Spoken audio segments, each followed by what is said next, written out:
नमस्कार दोस्तों, DD rate के एक और रिएक्शन वीडियो में आप सभी का स्वागत है। मैं हूं आलोक। तो आज जो वीडियो मैं आप लोगों के लिए लेकर आया हूं वो कैटलिस्ट रिकॉर्ड्स का है और इस वीडियो का टाइटल है PM Modi stops his convoy to give way to an ambulance in Ahmedabad Gujarat. तो ये अभी हाल की घटना है जब गुजरात में थे पीएम मोदी और उनका जो काफिला था वो गुजर रहा था और कन्वॉय जो है वो गुजर रहा था और तभी पीछे से एक एम्बुलेंस आई तो उनके में बहुत भीड़ थी तो उन्होंने कहा कि भाई एम्बुलेंस को जाने दीजिए। तो अब इस पर पाकिस्तान की जनता जो है वो क्या कह रही है, आइए देखते हैं। लगता है बड़े इंटरेस्टिंग जवाब आने वाले हैं। सर मैंने आपको एक वीडियो दिखानी है, आपने वो वीडियो देख के उस पर रिएक्शन देने हैं। सर सबसे पहले ये वीडियो देखिएगा। सर ये मोदी साहब की रैली गुजरी थी और मोदी साहब ने स्पेशली अपनी गाड़ी रोकी और गाड़ी रोकने के बाद जो है एम्बुलेंस को रास्ता दिया। ये रैली आ रही है मोदी साहब की, ठीक है जी जी, और पीछे आ रही है एम्बुलेंस, ठीक है ठीक है। इन्होंने अपनी स्पेशल गाड़ी रोक के एम्बुलेंस को रास्ता दिया। जी, ठीक है। ये देखिए सर, आपने वीडियो देखी। मैं ये जानना चाह रहा हूँ कि इलेक्शन कंपेन कर रहे थे मोदी साहब इंडिया में, तो उनकी गाड़ी के पीछे एक गाड़ी थी। ज़ाहिरी बात है पहले पब्लिक ने उसे रास्ता दिया एम्बुलेंस को, उसके बाद मोदी साहब की गाड़ी को रोक के उससे रास्ता दिया गया। सर मैं ये बात करना चाहता हूँ कि यहाँ पे जलसे होते हैं, यहाँ पे लोग जलसों में मर जाते हैं, लेकिन इंसानियत नहीं दिखाई जाती। इंडिया और पाकिस्तान एक बराबर ही थे, ठीक है, लेकिन इतना इंडिया को डेवलप कर रहा है और इतनी इंडिया में इंसानियत आ गई है, लेकिन अभी तक हमारे में इंसानियत नहीं आई। उसकी क्या वजह है? हमारा जो मुल्क का मेन मसला है ना, वो मुल्क की सियासी सूरत हाल है। हमारा मुल्क में सियासी सूरत हाल सही नहीं, मुल्क में स्टेबिलिटी नहीं है। जो भी हुकूमत आते हैं उसके ख़िलाफ़ धरने जुलूसे निकालते, जो भी छोटे मोटे बातें हर बंदा आके सड़क बंद करते। और इंडिया क्यों हमारे से तरक्की करी कि इंडिया में इंसानियत है थोड़ा बहुत। वैसे चंद साल पहले पाकिस्तान दुनिया में टॉप मुल्क था जो एम्बुलेंस को रास्ता देता, लेकिन अभी 2-4 साल में ऐसे हालात पैदा हो गया कि जो भी हुकूमत है उसके ख़िलाफ़ जो है ना धरने जुलूस है ये, और उसकी वजह से हमारा मुल्क जो है। क्या बोला इन्होंने कि कुछ साल पहले हमारा दुनिया में टॉप मुल्क था एम्बुलेंस को रास्ता देने में। ये कहां से रैंकिंग आई है भाई साहब, जरा हमें भी बताओ प्लीज। कैटलिस्ट रिकॉर्ड्स वालों, भाई प्लीज उनसे पूछिए कि कौन सी ऑर्गेनाइजेशन ने ये रैंकिंग दी थी कि पाकिस्तान टॉप पे था एम्बुलेंस को रास्ता देने में। ये कैसे आप लोग सोच कैसे लेते हो? मतलब मैं ये जानना चाहता हूं कि ये सोच कैसे लिया कि नहीं जी अच्छा इंडिया से हम कम हो रहे हैं। अरे नहीं नहीं, रैंकिंग आई थी, हम टॉप में थे, हम एम्बुलेंस को रास्ता देने में। कौन सी ऑर्गेनाइजेशन है जो ये तय करती है कि किस मुल्क ने, किस देश ने कितने एम्बुलेंसेस को भीड़ में से रास्ता दिया? खैर भाई, खैर कोई बात। ना सियासी स्टेबिलिटी भी नहीं, पीछे रह गया। तो वैसे इंडिया मोदी का तो ये अच्छा है कि जो इसने एम्बुलेंस को दिया, ये पैगाम पाकिस्तान को भी, पाकिस्तान की सियासतदानों को भी देना चाहिए कि बिल्कुल ऐसा क्यों है कि हम, अगर आपने जिस तरह कहा कि एम्बुलेंस को रास्ता देने में टॉप पे जा रहे थे, ठीक है, ऐसा क्यों है कि अगर हम आगे की तरफ जा रहे थे वापस पीछे की तरफ आ गए हैं जबकि दुनिया तरक्की करती है? हमारा मेन वजह है हमारा सियासी जो है ना, सियासी सूरत हाल मुल्क का सही नहीं है, मुल्क में स्टेबिलिटी नहीं है। मेन वजह यही है, हमारा इकानवी, हम पीछे क्यों जा रहे हैं। देखो दुनिया में पाकिस्तान बहुत ज़बरदस्त लोकेशन पे पैदा हुआ है, चीन, इंडिया और अफ़गानिस्तान के साथ हमारा बॉर्डर लगा हुआ है। दूसरा, पाकिस्तान एक ऐसा मुल्क है, इसमें पानी है, समुंदर है, इसमें पहाड़ी इलाका है, 4 मौसम है। और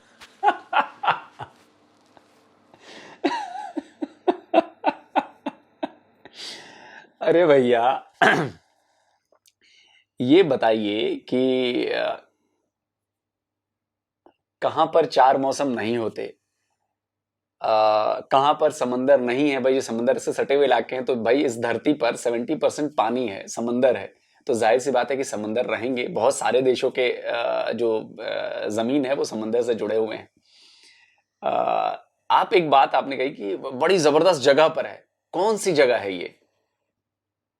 आप इस बात को कैसे तय करोगे कि बड़ी जबरदस्त जगह पर है? कहां जबरदस्त जगह पर है? एक तरफ आपके ईरान है, उससे आपकी बनती नहीं है। दूसरी तरफ आपके अफगानिस्तान है, आपके उससे बनती नहीं है। तीसरी तरफ चाइना है, वो पतला सा है, बिल्कुल इतनी सी जगह है। वहां पे थोड़ा बहुत, चूंकि अब चाइना आपको अपनी कॉलोनी बना रहा है, वहां पे अपनी चीजें लगा रहा है, तो वो है। और इधर इंडिया है, और इंडिया से भी आपकी नहीं बनती। तो अगर आप इतने अच्छे जगह पर मौजूद हो तो भाई मेरे ये बताओ कि आपका कारोबार आज तक अच्छा क्यों नहीं हुआ, आपका एक्सपोर्ट आज तक अच्छा क्यों नहीं? सबके लिए सियासत जिम्मेदार है। सरकारी बिजनेस करेगी, सरकारी इंपोर्ट एक्सपोर्ट करेगी, कि वहां के लोग करते हैं। और अगर इतनी अच्छी जगह पर होते तो 75 साल में आप बेड़ा गर्क क्यों हो गया आपका? साल भर खराब रहता, 2 साल खराब रहता, 5 साल खराब रहता, 10 साल खराब रहता, 20 साल खराब रहता। अरे 50 साल तो अच्छे होते, 30 साल तो अच्छे होते। 91 में हमारे भी हालात बहुत ज्यादा अच्छे नहीं थे, लेकिन हमने 30 सालों में देखो हालात कहां से पहुंचा दिए हमने टॉप 5 इकोनॉमी में अपने देश को शामिल करा लिया।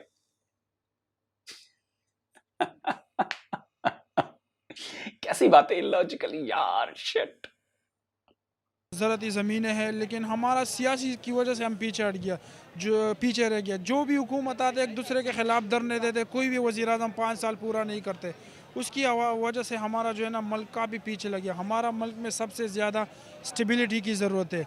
अगर मुल्क में सियासी स्टेबिलिटी होगा तो आवाम को एक अच्छा पैगाम जाएगा, धरने और जुलूस से कुछ नहीं होगा। ज़ाहिरी बात है, एक गरीब बंदा है, महंगाई है, एक घर में गुजारा नहीं है और घर चलाना मुश्किल है, तो ज़ाहिरी बात है अगले ने सड़क पे आना है। अगर हमारा मुल्क में सियासी स्टेबिलिटी होंगे तो हमारा मुल्क तरक्की करेगा। सर मैं अगर इंडिया की बात करता जाऊँ, वहाँ के लोग फेमस भी हो रहे हैं, वहाँ के लोग भी सोशल मीडिया यूज़ करते हैं, वो कुछ ना कुछ डेवलप करते हैं। मैं यहाँ की बात कर लूँ तो यहाँ की आवाम में शऊर ख़त्म होता जा रहा है। लोग देखें तो लड़कियाँ डांस से वायरल होकर फेमस हो रही हैं, और उसके बाद हम अपने मुल्क के लिए कुछ करते नहीं हैं, यानी कि सारा सोशल मीडिया में ध्यान रखा हुआ है। हमें अच्छा क्या होना चाहिए? हमारे अंदर जो है वो अच्छापन ख़त्म होके एक जहालत आ रही है, क्यों, इसकी क्या वजह? देखो, हम हमारा मुल्क में एक तो जब ये सियासी स्टेबिलिटी ख़त्म हो जाएगा ना तो सारा कुछ ठीक हो। अगर मुल्क में तालीम और एजुकेशन पे इन्वेस्ट हो जाएगा तो हमारा नौजवान जो है ना आगे की तरफ बढ़ेगा। सियासत के अलावा अगर बात करें, हमारी आवाम की कोई जिम्मेदारी नहीं है कि हम भी खुद करें? बिल्कुल, हमारा आवाम की बहुत बड़ी जिम्मेदारी है कि हम तालीम करें और आगे का सोच है, ये धरने जुलूस हो और हम अपने एक शूर पैदा करें हम में कि भाई कैसा गुजारा करना है, कैसे मुल्क को आगे बढ़ाना है, खुद और ऐसे करना है, दूसरे को तरबियत भी देना है, तो हम ऐसे तरक्की करेंगे। और हमारा जो बड़े सियासी लोग हैं उनको भी ये होना चाहिए कि मुल्क में स्टेबिलिटी लाए और मुल्क को आगे बढ़ना चाहिए। अगर मुल्क आगे नहीं बढ़ेगा तो छोटा तबका कैसे आगे बढ़ेगा? अभी आपका घर में परस का 30-40 हज़ार बिजली का बिल आएगा, तो ज़ाहिर बात है आप सड़क पे निकलेंगे, हम सड़क बंद करेंगे, ये करेंगे, वो करेंगे। सड़क बंद करनी चाहिए, लेकिन सड़क पे चलते लोगों को भी राहत देना चाहिए, क्योंकि हम इस्लाम की बात करते हैं तो इस्लाम में ये कहा गया है कि आप इस तरह के रहो कि आपसे आपका हमसाया तक तंग ना हो, गली से गुजरता कोई भी इंसान तंग ना हो। लेकिन हमारे यहाँ पे लाशें गिर जाती हैं, किसी को कोई टेंशन नहीं होती, अगले दिन वही माहौल होता है यहाँ। मैंने तो आपको बात पहला बोला कि पाकिस्तान 4 से 5 साल पहले एक अक़वाम मुत्तहिदा का एक सर्वे आया था इंटरनेशनल, और उसमें ये पाकिस्तान टॉप पे आया था कि दुनिया में पाकिस्तान टॉप वो मुल्क है जो एम्बुलेंस को पहला मतलब एम्बुलेंस को रास्ता देते हैं। लेकिन हम 5-6 सालों में काफ़ी पीछे चला गया, उसमें कोई सियासी सूरत हाल भी है, कुछ हमारा आवाम भी तंग आ गया। तो हमारा यूएन का सर्वे आया था, यूनाइटेड नेशन ने सर्वे दिया था कि पाकिस्तान जो है वो टॉप पर है एम्बुलेंस को रास्ता देने में। भाई पाकिस्तान के लोगों, अगर आपको किसी ऐसे सर्वे की जानकारी है, मुझे तो नहीं है, अब हो सकता है शायद मेरे से मिस हो गया हो या मैंने नहीं पढ़ा हो। अगर आप लोगों के पास ऐसी कोई जानकारी है कि भाई टॉप रहा है पाकिस्तान एम्बुलेंस को रास्ता देने में, ऐसा यूएन का सर्वे कहता है, तो प्लीज वो सर्वे का लिंक या सर्वे मुझे जरूर भेजिएगा। मैं उसको पढ़ना चाहूंगा कि आखिर ये हुआ कैसे। मैं पढ़ना चाहूंगा यार, प्लीज। मुल्क में एजुकेशन को बढ़ना चाहिए, एक दूसरे को तरबियत देना चाहिए, और हम इस्लाम मुल्क के, हम एक जो है ना एक डेवलपर मुल्क के, लेकिन हमारा सोच ऐसे है कि हम पीछे रह जाते हैं। इंडिया में अगर देखा जाए तो तकरीबन हम सेम ही थे, लेकिन इंडिया बहुत ज़्यादा डेवलप हो रहा है, उसके बाद वहाँ पे इंसानियत का बहुत ज़्यादा ख्याल रखना शुरू कर दिया है। अगर हम देखें तो इस तरह हमें यूरोपियन एरियाज़ में देखना पड़ता था कि वहाँ पे इंसानियत का, जानवर का, सबका ख्याल रखा जाता था, लेकिन ये चीज़ इंडिया में भी स्टार्ट हो चुकी है। इसकी क्या वजह? सर इंडिया में इसलिए स्टार्ट हो चुकी है कि वो डेवलपिंग की तरफ ज़्यादा जा रहे हैं एज़ कम्पेयर टू वी। हम उसी जगह पे हमारी सोच स्ट्रक हुई है जो आज से कुछ अर्सा पहले थी, और हम शायद हम अपने आप को तब्दील करना ही नहीं चाह रहे, और हमें चाहिए कि इस तरह के कुछ करने चाहिए हमारे इंतज़ाम। जाहिर सी बात है जो एम्बुलेंसेस वगैरह होती हैं उनमें जो है जाहिर सी बात है वो डिलीवरी वाली माएँ होती हैं, और उनकी जो वो जान होती है वो ख़तरे में होती है। तो हमें चाहिए कि उस तरह का ख्याल रखना चाहिए, एम्बुलेंसेस को रास्ता देना। हम मतलब पर्सनली तौर पे अगर हुकूमत इस साइड पे नहीं लेके जा रही तो हमें पर्सनली अपने लिहाज से ही अपने वो जिस तरह मतलब अपनी एक सेल्फ कंपेन करनी चाहिए, अपने से स्टार्ट करना चाहिए कि हमें जो है वो सारी चीज़ें जो हैं उसको कवर करके और उसको रास्ता दें।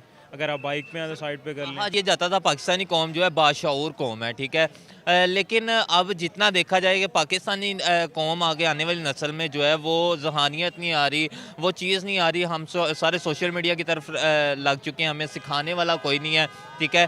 तो ये सब कौन सिखाएगा हमें? इंडिया भी हमारी तरह ही था, लेकिन उन्होंने सीखा, उन्हें सिखाने वाले थे, हमें कौन सिखाएगा? एक्चुअली हमारे जो रोल मॉडल हैं ना वो हमारे चेंज हो चुके हैं।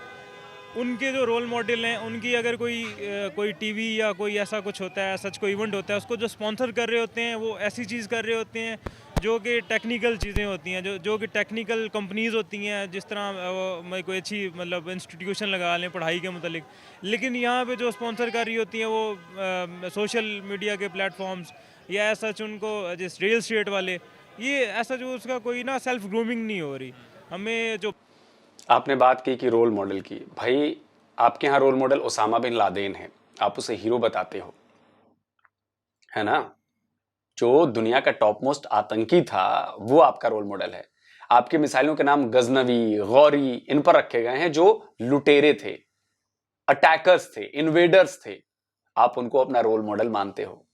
अब्दाली, ये आप उनको अपना रोल मॉडल मानते हो, यही है ना? तो जब इन लुटेरों को आप रोल मॉडल मानोगे, आप आतंकवादियों को अपना रोल मॉडल मानोगे, तो कहां से सहूर आएगा, जहानियत कहां से आएगी?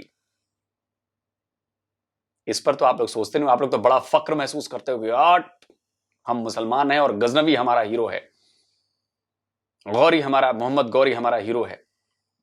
जाके उनकी हिस्ट्री पढ़ो, आपके बाप दादाओं के साथ उन्होंने क्या किया था। बाप दादाओं से मतलब है कि 3-4 पीढ़ी 5 पीढ़ी पहले। तब पता चलेगा आपको कि आपकी असलियत क्या है। क्योंकि जेनेटिकली वी आर सेम। हम एक ही इस धरती के बच्चे थे, सदियों से इकट्ठे रहे हैं। कि जो लोग आके इस इंडिया को, भारत को तोड़ते रहे और लूट लूट के काबल ले जाते रहे, वो सारे फॉरेन इन्वेडर थे, फॉरेन इन्वेडर थे।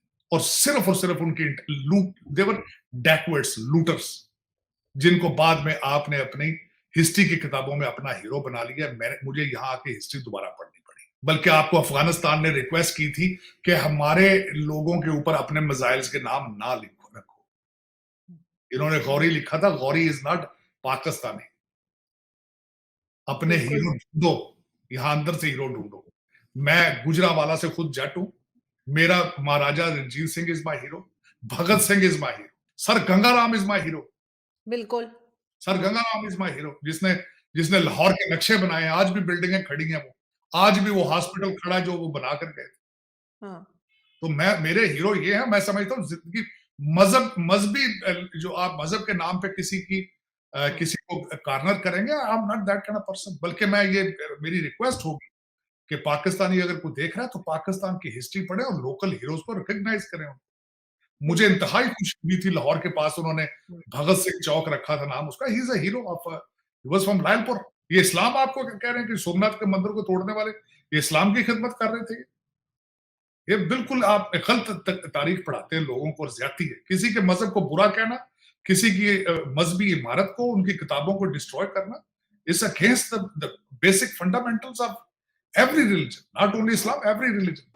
तो जो गलत लोगों को, लुटेरों को, डकैतों को, हमलावरों को, कातिलों को आप अपना हीरो मान रहे हो, तो यही नतीजा निकलेगा, यही सहूर आएगा लोगों में। बैकबोन पे हमारे जो यूथ है उसके बैकबोन पे कोई अच्छे ऐसे वो इदारे नहीं हैं कि जो उनकी ग्रूमिंग कर रहे हैं ना। उनको सिर्फ हमारे जो पॉपुलैरिटी की जो हमारी जो है ना एक वो कि आप जो हमारे यहाँ पे टेक्निकल, वहाँ के इदारे भी वही हैं, यहाँ के भी इदारे वही हैं, लेकिन उनका काम करने का स्टाइल डिफरेंट हो चुका है। हमारा वही काम करने का सारा स्टाइल है। क्या वजह है इसकी? सर हमारे पाकिस्तान में ना बेसिकली यहाँ पे हमें कोई अच्छा सियासतदान नहीं मिला जो इसको ग्रूमिंग कर सके, हमारी पूरे जो मुल्क को जिस तरह लेके चले। और शायद ही कोई चलने नहीं दे रहे या इस तरह का कोई चक्कर है। तो वहाँ पे जो है ना एक चेक एंड बैलेंस है। अगर हम देखें वो आईटी में आ गए हैं, वो मेडिकल में आ गए हैं, वो स्पोर्ट्स में आ गए हैं, वो म्यूज़िक में आ गए हैं, वो इस तरह में। तो हम ऐसा जो हमारा उनसे कोई कंपेयर बनता नहीं है आज, जो हमारी आज की सिचुएशन है और जो आज पहले जाहिर सी बात है हम कंपेयर करते थे अपने आप को उनसे, लेकिन आज ऐसा कोई कंपेयर हमारा वो बनता लास्ट में नहीं। ये बताइएगा आपका माइंड क्या कहता है, हमें क्या करना पड़ेगा कि हम भी वर्ल्ड में अपना नाम बनाएं, नहीं तो हमने तो ब्लैक लिस्ट हो जाना, फारग हो जाना। हमें अपने मेडिकल सिस्टम को सही करना होगा। हमारा जो मेडिकल का निज़ाम और तालीम और सेहत दोनों को हमें अच्छा, हमारी जो तालीम है ना, ये हमें बिल्कुल वो ना अच्छे नहीं स्टूडेंट नहीं प्रोड्यूस कर रही। वो सिर्फ ना यहाँ से देखें आप 1100 में से 1100 मार्क्स भी आ जाते हैं लगे, लेकिन वो उसके पास वो चीज़ नहीं होती जो वहाँ पे है। हमें चाहिए कि वो टेक्निकल एजुकेशन को ज़्यादा उस पर तवज्जो दें, जैसे इंजीनियरिंग होगी, मेडिकल होगी, और टेक्निकल यूनिवर्सिटीज़ को भी प्रमोट करना चाहिए। यानी ये मेरा क्वेश्चन ये है कि इंडिया में इलेक्शन रैली जा रही थी मोदी साहब की, उन्होंने अपनी गाड़ी को रोक के एम्बुलेंस को जो है वो रास्ता दिया है, लेकिन अगर मैं यहाँ की बात कर लूँ, यहाँ पे जलसे हो रहे होते हैं, एम्बुलेंस गुजर जाए, बंदा मर जाए, उसकी कोई केयर नहीं की जाती। इस तरह की वजह क्यों है? हमारे लैंड लॉ जो हमारा जो कानून है, इस पर अमल दरामद नहीं है। छोटों को पकड़ा दिया, बड़ों के लिए कोई कानून नहीं है। यहाँ पे जब भी कोई अमीर आदमी चोरी करता है वो बच जाता है, गरीब एक सिर्फ रोटी किसी के होटल से चुरा ले वो पकड़ा जाता है। आजकल मुआशी सूरत हाल इस तरह की है, ये हमें सिर्फ और सिर्फ कानून की हुक्मरानी नहीं है इस मुल्क में। जिस दिन ये कानून की हुक्मरानी होगी उस दिन सब कुछ ठीक हो जाएगा। ये हमारी खुद की गलती है कि हम चुनाव जो भी करते हैं वो हमारी गलती है कि हमने जिस तरह यानी कि प्रोटोकॉल है, हम इमरान खान को वोट दिए थे कि इमरान खान कुछ इस तरह का काम करेगा। आज देख लें इमरान खान ने वो ज़बान पार के सामने कितना कुछ यानी कि उन्होंने कितना स्क्वाड खड़ा हुआ है। अच्छा सर, मुझे ये बताएं कि हम इमरान खान पर रिलाई करके बैठ गए हुए हैं। कहा यह जाता था पाकिस्तानी जो कौम है वो बहुत बाशऊर कौम है, लेकिन इस तरह के मामलों में आके हमारा शऊर कहाँ पे जाता है? हम एक दूसरे की केयर नहीं करते, हम एक दूसरे को काटने पे लगे रहते हैं। जबकि अब मैं इंडिया की बात कर लूँ, वहाँ के सारे लोग एक दूसरे का साथ देते हैं। इंडिया में लोग साथ नहीं देते। अगर इसी में ऐसा लोग नहीं होता है, ये आप गलत बात कर रहे हैं। यूनिटी होगी तो आप तरक्की करोगे, ये माना जाता है ना। वहाँ पे तरक्की क्यों हो रही है कि वहाँ पे यूनिटी है, वहाँ पे एक बिजनेसमैन इन्वेस्ट करता है, ऊपर से खरीदने वाला उसको सब मैनेज करता है, ठीक है। यहाँ पे इस तरह की नहीं है। नहीं, आप गलत बात कर रहे हैं। जो इंडिया की बात कर रहे हैं ना, वहाँ पे यूनिटी नहीं है। सर अगर मैं बात कर लूँ, आपने ये एम्बुलेंस वाला देखा, ठीक है, अगर पाकिस्तानी कोई पॉलिटिशियन होता तो क्या करता वो भी कर देता। आपको लगता है कि अभी तक किसी ने रास्ता इस तरह एम्बुलेंस को दिया? अभी तक नहीं, अभी तक देखने में तो नहीं आया, ना ही इस तरह सुना है कि किसी ने एम्बुलेंस का रास्ता नहीं दिया। इससे भी नहीं हुआ। लेकिन ये तो हमारे जलसों में सुनने में आता है कि फलां चीज़ है बात नहीं, ये हर जगह यहाँ पे इस तरह ही है। आप भारत चले जाएं, बांग्लादेश में चले जाएं, पाकिस्तान की बात नहीं कर रहे हैं आप जहाँ भी जाएंगे यही सिचुएशन है कि जो पॉलिटिशियन होते हैं बस वो आते हैं मार धाड़ की, फिर वही पैसा अपने में लगाया, इलेक्शन पे इलेक्शन जीत गए। ये कोई बड़ी बात नहीं है। ठीक है, ये प्रैक्टिस हो चुकी हुई है। जी जी ठीक है। अच्छा, हम दोनों इकट्ठे आज़ाद हो गए, ठीक है, इंडिया भी पाकिस्तान भी, एक दिन का डिफरेंस है, हम बड़े हैं, ठीक है, वो इतना डेवलप क्यों करके हम वहाँ पे हैं? अरे मेरे दोस्त, मेरे प्यारे भाई, प्लीज जाके आप अपने यहाँ ही सर्च कर लीजिए। आप बड़े बड़े नहीं हैं, झूठे बड़े बनाए गए हैं। अगर आप झूठे बड़े ना बनाए गए होते तो आपके यहाँ डाक टिकट जारी हुए थे, पोस्टल स्टैम्प्स, उन पे 15 अगस्त इंडिपेंडेंस डे क्यों लिखा गया था? अगर आप बड़े होते तो आपके यहां शुरू के 2-3 साल 15 अगस्त को क्यों इंडिपेंडेंस डे मनाया गया? आप अपने यहां ही अखबार के रिपोर्ट्स को पढ़ लें, उसमें बहुत बाकायदा समझाया गया है कि किस तरह से झूठ की बुनियाद पर अपने आप को बेहतर साबित करने के लिए, चूंकि आप मुसलमान हैं, आप इस्लामिक कंट्री हैं, तो अपने आप को बेहतर साबित करने के लिए हम इंडिया से ऊपर रहेंगे, तो आपने जबरदस्ती 2-3 साल 15 अगस्त इंडिपेंडेंस डे बना के अपने आप कर लिया कि नहीं अब से 14 अगस्त हमारा इंडिपेंडेंस डे। जाके पढ़ लो मेरे भाई, अपने यहाँ के रिपोर्ट्स पढ़ लो, अपने यहाँ की किताबों को तो पता नहीं, रिपोर्ट्स मैंने पढ़ी है आपके यहाँ की न्यूज़पेपर्स की, कई सारे सबूत दिए गए हैं उसमें। खैर, अच्छी बात है। मैं सोच रहा हूं इस पर भी एक अलग से वीडियो बनाऊं कि पाकिस्तान 14 को पैदा हुआ या 15 को पैदा हुआ। आजाद तो नहीं हुए थे आप, गुलाम किसके थे मुझे बता दीजिए आप। 14 अगस्त से पहले आप किसके गुलाम थे? पाकिस्तान नाम की कंट्री कहां थी?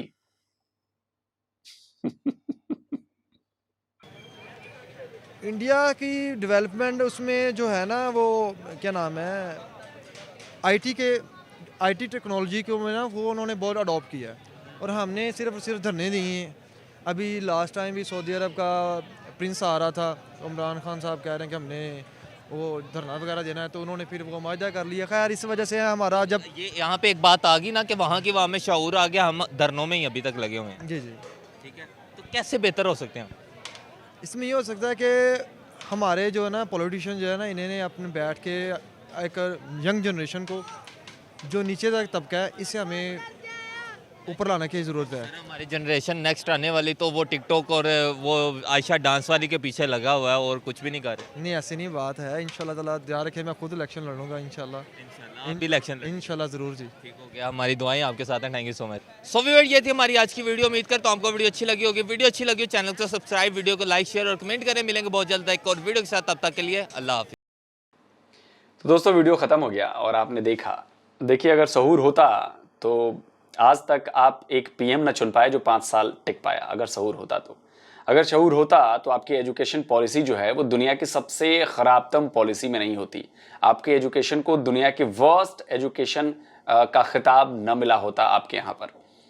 अगर आपके यहाँ सहूर होता, चाहे वो जनता में चाहे, तो फिर से एक नई रैंकिंग आई है, ताज़ा रैंकिंग आई है पासपोर्ट की। उसमें आप फिर से आप अपने रिकॉर्ड को कायम रखते हुए आप दुनिया की चौथी सबसे खराब पासपोर्ट को रखने वाले देश बन गए हैं, कौम बन गए हैं। तो आप बताइए, तो ये मत कहिए कि हम दोनों एक जैसे थे, भारत और पाकिस्तान एक जैसे थे। आप बताइए कि जब भारत ने आईआईटी खोले अपने यहाँ, उसी वक्त उतने पुराने टाइम पे आपने क्या खोला? भारत ने आईआईएम खोला, इंडियन इंस्टीट्यूट ऑफ मैनेजमेंट, आपने क्या खोला? एक जैसे कभी न थे, न हैं और न रहेंगे, ये याद रखिएगा। एक जैसे कभी नहीं थे। एक जैसे होते तो बंटवारा ही नहीं होता। मेरी बात गौर से समझिए, अगर एक जैसे होते तो बंटवारा ही नहीं होता। हम एक जैसे नहीं थे, न हैं, न होंगे। मैं इंडिया और पाकिस्तान की बात कर रहा हूं। बाकी रही एम्बुलेंस की, तो मैं आपको बताऊं कि हमारे देश में कई बार ऐसी घटनाएं हो चुकी हैं। हमने एम्बुलेंस के लिए स्पेशल ग्रीन कॉरिडोर बनाया है। एक शहर से दूसरे शहर तक शायद कभी हार्ट पहुंचाना होता है ट्रांसप्लांट के लिए, कभी किडनी पहुंचानी होती है, कभी कोई चीज इमरजेंसी में पहुंचानी होती है, तो लोगों ने बड़ा जबरदस्त सपोर्ट किया उस ग्रीन कॉरिडोर का। अगर ऐलान हो गया, पुलिस ने कह दिया कि भैया हमें ये मेडिकल इमरजेंसी है और ये एम्बुलेंस से चीज पहुंचाई जानी है, 100 किलोमीटर दूर है, 150 किलोमीटर दूर है, एम्बुलेंस से ही जाएगी, तो लोगों ने उस नियम का पालन किया। किसी को कहने की जरूरत नहीं पड़ी, किसी पर डंडे नहीं बरसाने पड़े, लोगों ने अपने आप वो लाइन छोड़ दी। ये होता है शऊर। और इस चीज को पाकिस्तानियों में आने में मुझे लगता है कि लंबा वक्त लगने वाला है। तब तक तो हम कहीं और पहुंच जाएंगे, क्योंकि इसके लिए सबसे पहले एजुकेशन जरूरी है। नफरत, जो दिमाग में नफरत भरी जाती है बचपन से, वो हटाना जरूरी है। क्योंकि उस नफरत का इस्तेमाल आप इंडिया के खिलाफ तो करते हो, लेकिन वो नफरत कब आपके अपने लोगों के खिलाफ भी इस्तेमाल होने लगती है, आपको अंदाजा नहीं, आपको पता भी नहीं चलता। और वही नफरत, वही जिद आपके यहां आपके ऊपर इफेक्ट करती है। तो देखिए भविष्य में क्या होता है। बाकी हम तो आगे बढ़ ही रहे हैं, हमारे लोग समझदार हो रहे हैं, लोग समझ रहे हैं, चीजों को बारीकी से देख रहे हैं। इंसानियत हम में पहले भी थी, अभी भी है और आगे भी रहेगी। तो जल्दी मिलता हूं एक और नए वीडियो के साथ। नमस्कार, जय हिंद।